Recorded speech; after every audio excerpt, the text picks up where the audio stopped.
All right, y'all. The Rockets get it done in Game 7, knocking off OKC, and will advance to face the Lakers in the semis. That's going to be fun. Chris Paul was emotional post-game, rightfully so, getting sent home by his former team. Take a listen. I don't know, man. It's a tough one. It's tough. We fought hard all year. Obviously, a lot of people doubted us, but we didn't doubt ourselves. We didn't give a damn about anybody's predictions going into any series. In any game, we expected to win, right? And that's the way we played all season long. Every game, we expected to win. And so, yeah, that's a tough one. Oh, hard to see Chris Paul hurting like that. Such a good guy, plays so hard. Max, I want to focus on Houston here now, though, because obviously they're the ones that are advancing to take on the Lakers. How do you feel about this Rockets team? I feel like James Harden's reputation was on the line at the end of that game, and he saved it. Are you kidding me? In a Game 7 in the first round, where you're playing the team where your number 2 guy, Russell Westbrook, was swapped for the other guy's star, Chris Paul, and you and Chris Paul don't get along.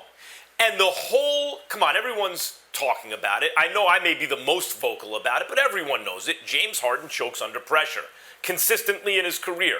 What does that mean? It means whatever level he sets normally, he plays under that level consistently when it means most. And little by little, he was making strides. He'd have more good games than bad. He'd even have some MVP-level games in the playoffs. But then ultimately, he's dribbling the ball off his foot. He's looking for a call and jumping under Draymond Green's legs instead of hitting a shot. There are many examples of, in the biggest moments, under the most pressure, he folds. And last night, I mean, are you kidding me? A 20-year-old unsigned rookie is giving you that work on both ends of the floor in a Game 7? Getting you for 30 and shutting you down with his defense? You have no offense going because a 20-year-old undrafted player is giving you the business? I was watching this like, don't do it, because I have to come out here the next day and tell the truth and say that's it. That maybe not the final nail, but it's another nail in the coffin of James Harden's postseason reputation. First round exit behind a 20-year-old undrafted rookie eating your lunch on both ends of the floor in a series like this. And then with that last play, that's something James Harden has done. When his offense wasn't working in the playoffs, a couple years ago, he started really focusing on his defense. And he did it again. He saved the game. And then to have the presence of mind when Dort tried to throw the ball off him so it would go out of bounds, and he jumps up and the ball misses him. That was clutch play from James Harden and Stephen A. Smith. It not only saved the Rockets' season, it saved James Harden's reputation. Well, a couple of things. Number one, I don't get caught up in, I've never been one to believe that, quote unquote, he choked. But I will confess to you, and I texted you last night, I was like, oh, my God.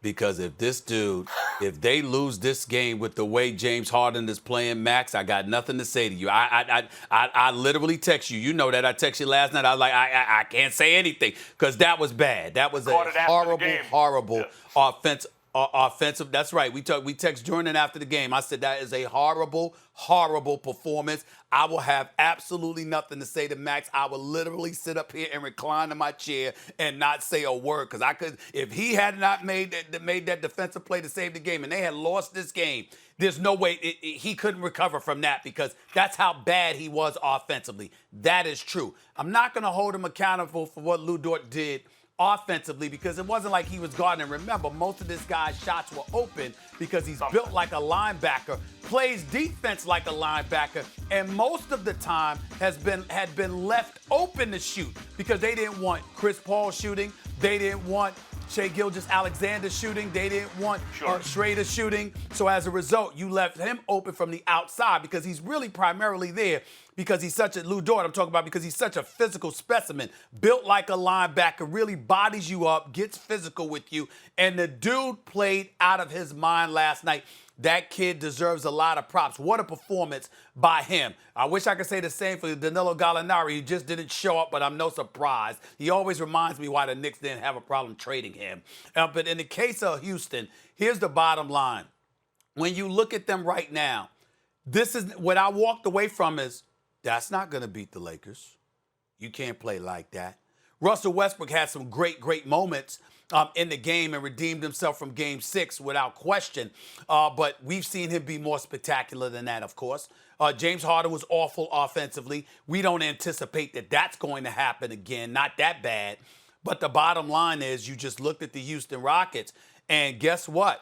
The MVP of the game deserved to be Elston Turner, the man that's running your defense for you, because Houston was making stops when necessary. We got to hold Chris Paul accountable to some degree because of sensational he was, as he was in Game 6, particularly in clutch situations. Wasn't there for him last night, probably because he was gassed as the game waned. Almost turned the ball over to Russell Westbrook on that last play that ultimately Shai Gilgeous swung the ball over to Lou Dort and had his shot blocked by James Harden. But Chris Paul almost turned that ball over.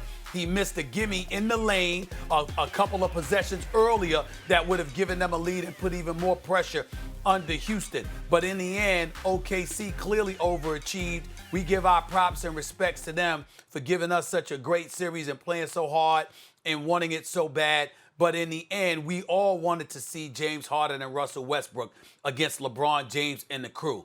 But I'll tell you this much. I want James Harden and Russell Westbrook to be who we know they can be. Because anything less or something along these lines, they will be home in 5. In 5. Robert Covington, by the way, a lot of props for how he played. All right, Eric Gordon, a lot of props for how he played as well. Those brothers showed up and played their game. Thanks for watching ESPN on YouTube. For live streaming, sports, and premium content, subscribe to ESPN+.